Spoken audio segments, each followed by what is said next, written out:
Kristen. In preparation for your pelvic ultrasound, we ask that you try to come with a full bladder. Did you get all 32 ounces down? And also drink plenty of water before your exam. Go ahead and lay down on the table for me. The sonographer will bring you back into a private room. They'll put a small amount of gel, water-soluble gel, over your belly.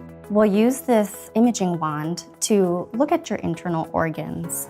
The reason we ask that you have a full bladder, though, is because it allows us to see those internal organs better. Awesome job. Once we're completed with the transabdominal portion of the exam, we do ask that you go use the restroom and evacuate your urinary bladder for the second portion of the exam. We will again ask you to lay face up. Go ahead and lay on back. And your feet will oftentimes be in stirrups, similar to what you have when you go see the gynecologist and get a pelvic exam. Only this much is actually going to be inserted. The sonographer will insert a specially designed imaging wand into the vaginal cavity. But if you as the patient prefer, you can also request to place that yourself. Once the probe is inserted, the sonographer will gently move the probe back and forth to get good images of your uterus and ovaries. Right, you can go ahead and sit up. The exam should not be painful. However, most patients do find that the exam is a little bit uncomfortable.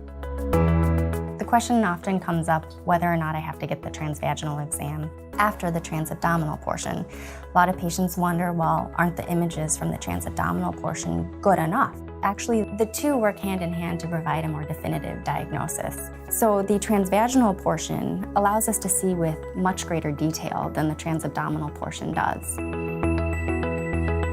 We oftentimes get the question of when is the best time to get my pelvic ultrasound? Can I get it on my period?